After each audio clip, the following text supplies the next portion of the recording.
Bismillah ar-Rahman ar-Rahim. Assalamu alaikum, peace be upon you, and welcome back to our new Muslim crash course. In this video, we're going to be talking about what is Islam. Now, you might be asking, what's the point of speaking about what is Islam to a bunch of people who've already accepted it as their religion? And the reason is that I never assume that anyone knows anything. And the truth of the matter is that many people come to Islam in many different ways, and oftentimes with little to no understanding of what the faith is actually about. We'll get into the intricacies of the different pathways that people use to come to Islam in another video. But let's just say I've met many a convert who couldn't articulate a good answer to the question of what is Islam, despite being Muslim for weeks, months, or even years. So we're going to address that here because it's pretty important to be able to explain the thing that you say that you are, especially if you recognize that responsibility that you have towards the community that you just came from. Now, there's several ways to look at this, the first of which is from a purely linguistical meaning. Islam, contrary to Muslim pop culture, does not mean peace. Now, you might find inner peace through your practice of Islam, but the word Islam does not literally translate to peace. This is something that was popularized by ignorant Muslims for PR purposes. But Islam, in the literal sense, is a gerund that translates to the act of submitting. Now, Islam, in the theological sense, means the submission to the recognition of the oneness of God as your true ultimate Lord and authority, which dictates his right to be worshipped alone, without any partners or intermediaries. This is further exemplified by submitting to his commands and prohibitions, of which the Prophet Muhammad was the last and final guide and example sent forth to mankind for us to follow in that effort. At some point in time, a human being is going to ask themselves, how did I get here? Who created all of existence? As the saying goes, I think, therefore I am, and if I am, I must have been created, and if I was created, there must have been a creator. In the Arabic language, we refer to this ultimate creator as Allah. If you're going to recognize that you have one ultimate creator, one sustainer, one provider, one owner of the day of judgment, one ultimate Lord, who is the all-hearing, the all-seeing, the most powerful, the most forgiving, the most merciful, then it makes no sense to worship anything less. And it makes no sense to use anything as a go-between between you and this Lord. And for this reason, we recognize that Allah is our Lord, and we recognize that He alone is worthy of worship. So Islam is the act of submitting. You are submitting to the fact that Allah is the only one true ultimate Lord, meaning that you are recognizing that He alone is the creator of all of existence, the sustainer of the universe, the provider of all things, the ultimate authority and judge. He is the most powerful, He is the all-seeing, the all-hearing, the most merciful, and the most forgiving. And when you acknowledge these things, it is only logical that you submit to the fact that Allah alone, without any partners or intermediaries, is the only one worthy of worship. And so you pray to Allah. You seek forgiveness from Allah. You seek guidance with Allah. You rely upon Allah. You fear only Allah. You fast only for Allah. You give charity for Allah. So every act of worship that you do is done for Allah's sake and for Allah's sake alone. This means that we do not worship prophets, we do not worship angels, we do not worship dead righteous people, we do not worship inanimate objects. And when we recognize that Allah is the all-hearing and the all-seeing, there is no need for us to use any of these things as intermediaries between us and our Lord. Because we believe that Allah is the creator of the universe and that the creator knows that which is best for its creation, and because Allah is our ultimate judge, and we will be judged based upon how we follow His rules, be it His commands or His prohibitions, you submit to the fact that Allah's commands and Allah's prohibitions are law. And we follow those commands and prohibitions based on the teachings of the Prophet Muhammad, peace and blessings be upon him. And you submit to this guidance as your only guidance for how you live your life and how you worship Allah. This means that we're submitting to the code of ethics that Allah sent to us through the Prophet Muhammad. We're not making them up as we go along. The Creator knows best for which reason He created the creation. And for this reason, we submit to following the manual that He has sent to us as guidance for how to make the most out of this existence. We do not come with our own ideology and see, how does Islam fit inside of my ideology? Or how does Islam fit inside of my way of life? Islam is the ideology. Islam is the way of life. We submit to following this way of life, which is called Islam. So along those lines, because the guidelines of Islam are so extensive, covering every aspect of your life, one could also look at Islam and define it as a way of life. And this way of life,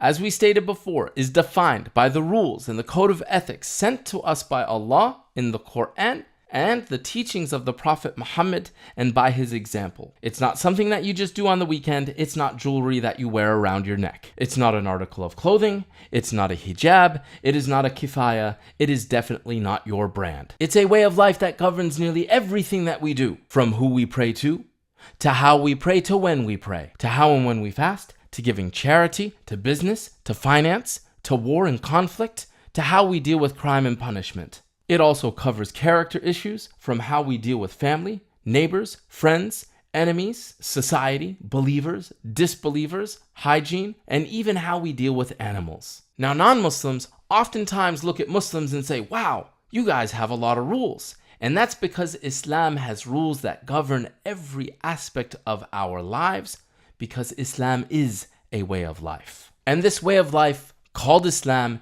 is rooted in evidence, meaning that there is a source for how we know what it is that we do and how we do it, as well as there is a source for knowing what it is that we don't do and how we avoid it. We don't make it up as we go along. We don't try to bend it to fit into our own ideology. We don't say, I'm a socialist. Let me see how Islam fits my socialist ideology. Just as much as we don't say, I'm a capitalist, so let me see how Islam fits my capitalist ideology. We don't do this regardless of whether we call ourselves Democrats or Republicans or libertarians or anarchists or feminists or activists or vegans or liberals or conservatives or hims or hers or zims or zers or whatever other lifestyle we've been living up until this point. We say, I am Muslim, and because I am Muslim, I believe that Allah is my ultimate creator and judge, and because Allah is my ultimate creator and judge, it is by His rules that I live my life, and it is by His rules that I judge everything else. So let me see how Allah and His Messenger guide me to be who it is that I am supposed to be. There are hundreds of other ists out there that we could use as examples, most of them having good ideas as well as bad. The idea here is that Islam is not the ornament that you wear on top of your ideology. Islam is the ideology. It is the code of conduct by which we live our lives. It is not measured up against other methods. It is the litmus test by which other methods are measured. Many come to Islam not ready to submit. They have strong ideological concepts that are so ingrained in the very essence of who they see themselves to be. And they would like to bend Islam to coincide with who they are. So instead of saying, what does Islam say about this issue, and conforming their actions to the will of God, they practice mental gymnastics to find a way that they can justify how Islam supports their actions. Now let me be clear. I'm not referring to individuals who recognize that Allah is our Lord and that Muhammad is the messenger of Allah and that our creed and our code of ethics comes from these two sources, yet find difficulty in practicing the different aspects of Islam. Everyone has different levels of practice and spirituality. There may be someone who accepts Islam but struggles with alcohol for years. A sister may take a considerable amount of time before she feels comfortable wearing the hijab. This is not what we're talking about.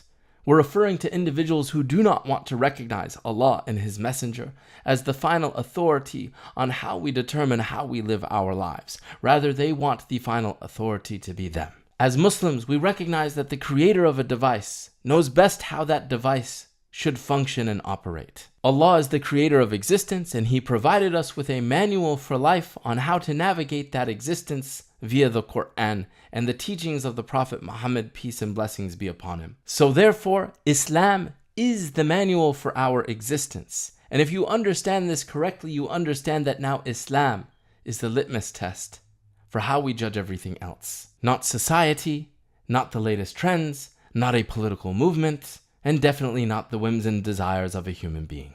So in Islam, you are submitting to the way of life that Allah has decreed for you via the Quran and the teachings of the Prophet Muhammad, peace be upon him. You are acknowledging that Allah is the ultimate creator, the ultimate Lord, the ultimate judge, and that He makes the rules. And you are acknowledging that the Prophet Muhammad is the last and final messenger sent to mankind to teach us how to execute those rules. and that those rules permeate every aspect of existence. And when you acknowledge these things, the only next logical step is for you to submit. And the act of you submitting is Islam. And our belief dictates that we take action on that what we are commanded to do, even if it's hard, even if it goes against our desires. Now, this doesn't mean that we're going to be perfect in our actions. To the contrary, you most certainly will fail. You're going to make mistakes.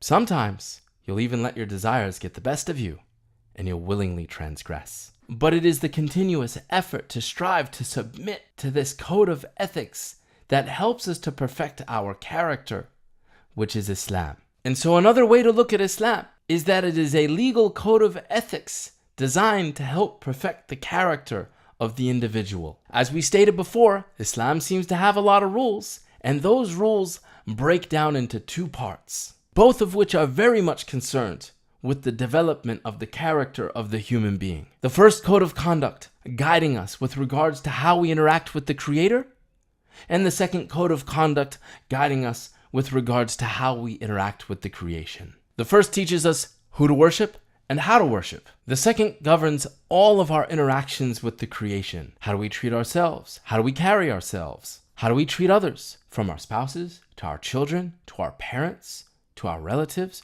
to our neighbors, even to strangers. Islam teaches us how to judge between us, how to settle disputes, and even how we deal with animals. All of this code of conduct offers us the unique ability to always be in the remembrance of God by continuing in every situation that we are in to attempt to perfect our character by adhering to this code of ethics. This code of ethics that teaches us to speak good or to stay silent, to speak the truth, to speak out against injustices, to not listen to foul speech or slander or gossip or to lies. It teaches us to not steal, to not consume intoxicants of any kind, to not fornicate. It teaches us to be generous with our time, with our knowledge, with our possessions. It teaches us to be kind, to be hospitable, to smile, to be clean, to be strong, and to strive for excellence in all that we do. As we strive throughout our lives to adhere to the commands of Allah and avoid His prohibitions, and adhere to the teachings of the Prophet Muhammad, peace be upon him, it is a consistent effort to submit to this way of life and to maintain sincerity while doing so. This means that as we try to continue to submit to Allah, that we are going to continue to have to try to fight within inside of our own hearts to maintain sincerity, purity in our intention, to make sure that every action that we do is done seeking the pleasure of our Lord by adhering to this way of life, through adhering to this code of conduct and worshiping Allah in a way that He decreed. This means that we strive for perfection in making the intention for every action that we do in seeking the pleasure and reward from our Lord. That all of these actions that we've described, we do so for the sake of Allah without trading or mixing our intention, seeking the pleasure or the reward or benefit from any other entity, be it a false deity, a righteous person, ourselves, the masses, or any other material possession. We pray seeking the reward from God, not to be seen as righteous. We fast for the purpose of seeking closeness to God, not to lose weight. We give charity, seeking the reward of God, not so that we can put our name on a building or to be seen as generous. And we strive for excellence in our sincerity, the highest of levels of which is that we worship Allah with the knowledge that He sees us in every action that we do, no matter how large, no matter how small. When one worships in that way, we expect that the individual will be nothing short of an exceptional human being who brings benefit to all that is around them. When a community worships in such a way, we expect that it will be nothing short of a strong, healthy, and thriving community. It is this constant search of perfection and striving for excellence in our faith and the development of our spirituality and our relationship with God and the development of our character for which Allah has sent us this beautiful message of Islam. So if someone asks you, what is Islam?